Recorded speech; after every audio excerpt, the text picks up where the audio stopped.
les pieds dans le Allez plat. vous faire doigter par Satan.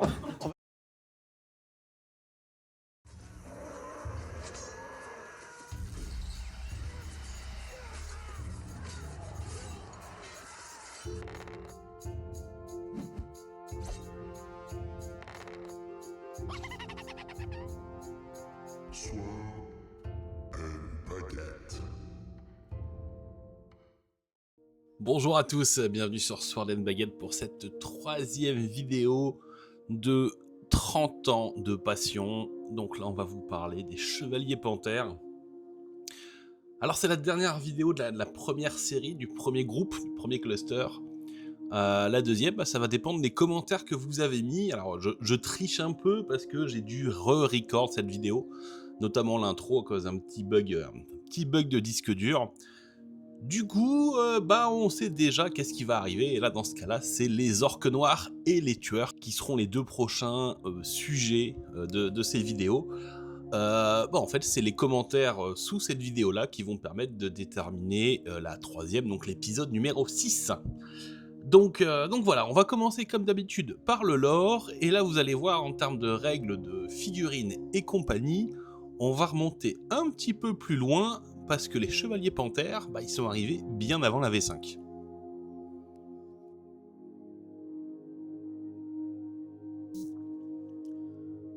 Les Chevaliers Panthères prétendent être l'un des plus anciens ordres de chevalerie, et ils retracent leur existence jusqu'aux croisades, il y a près de 1000 ans.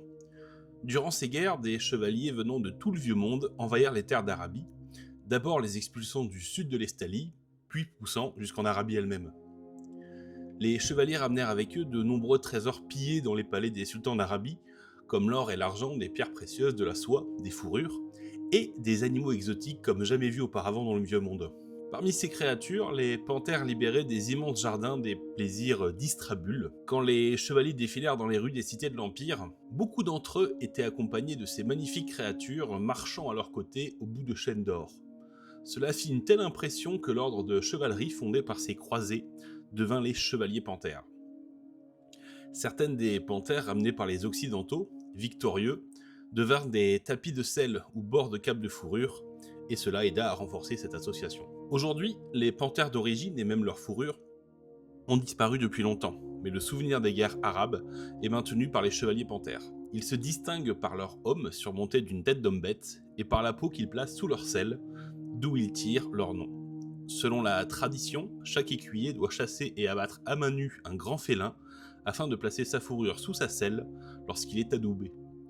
Leur bouclier porte une panthère tachetée, l'emblème de l'ordre.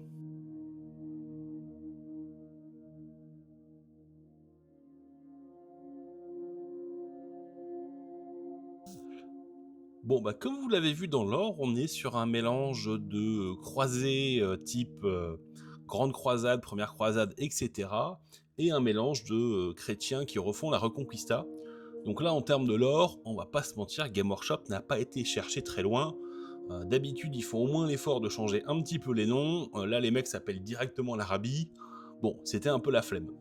Dans tous les cas, leur première apparition, on va la voir même pendant la V3 de Warhammer.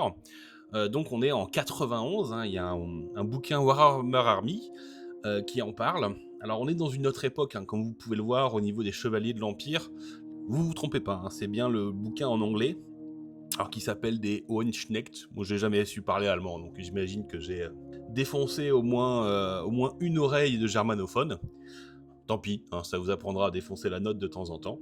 Mais dans ce bouquin de 91, alors qui est assez amusant parce qu'il a été écrit par Nigel Steedman et ses amis, c'est n'importe quoi. Enfin, vous voyez la première page, c'est Nigel et ses potes qui ont écrit. Enfin, je veux dire, c'est vraiment une flemme ultime en termes de remerciements.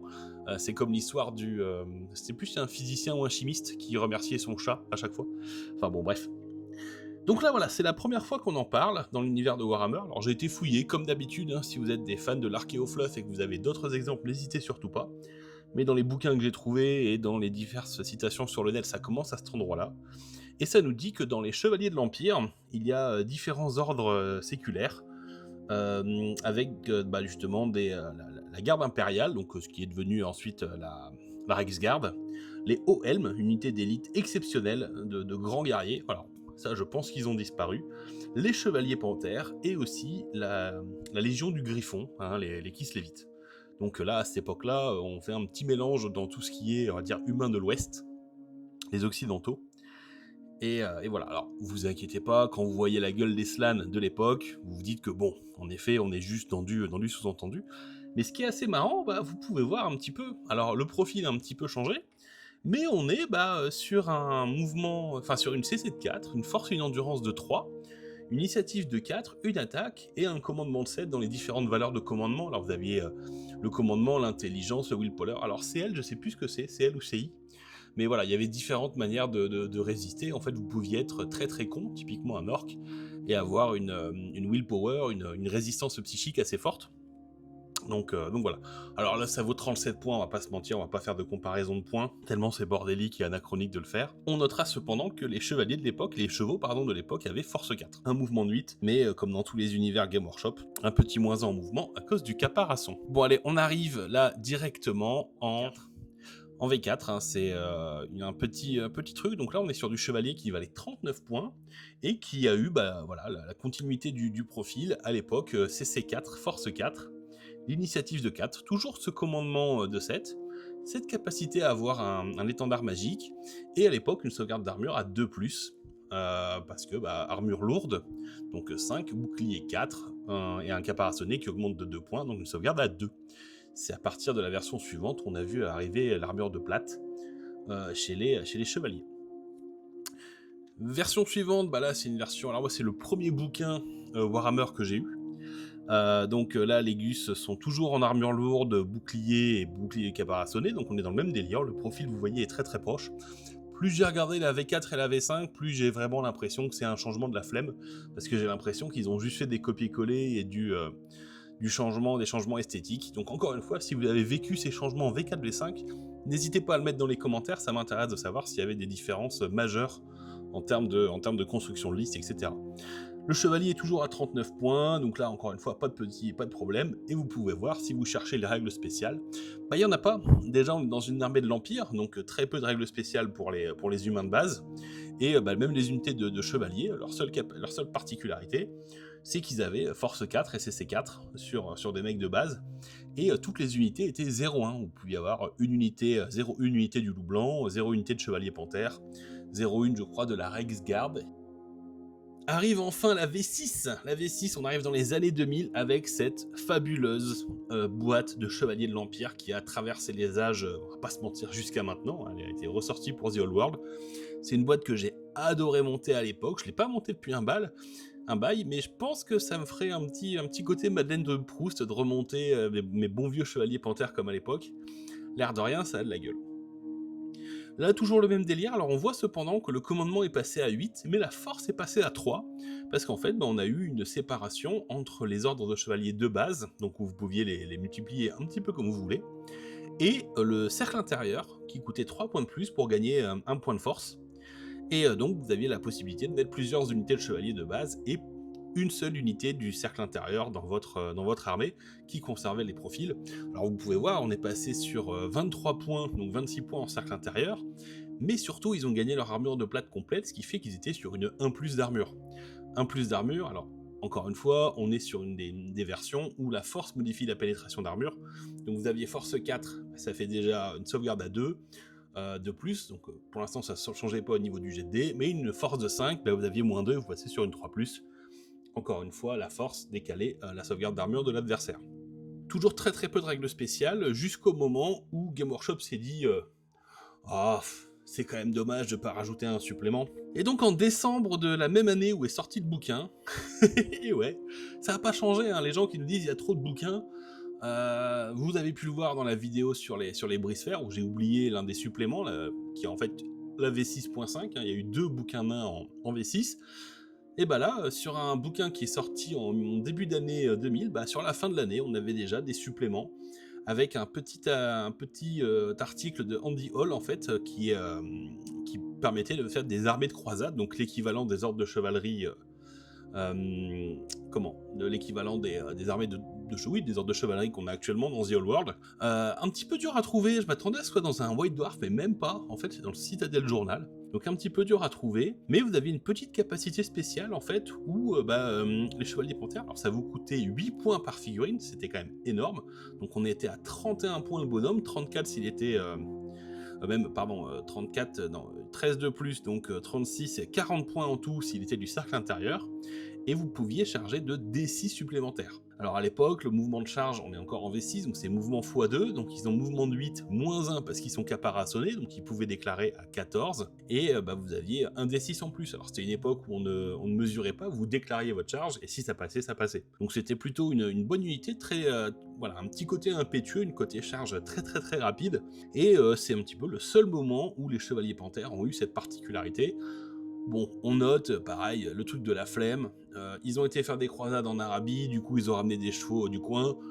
Bon, à bout d'un moment, s'ils ont ramené des chevaux du coin, s'ils ont ramené des panthères du coin, il commence à rester plus grand chose en Arabie.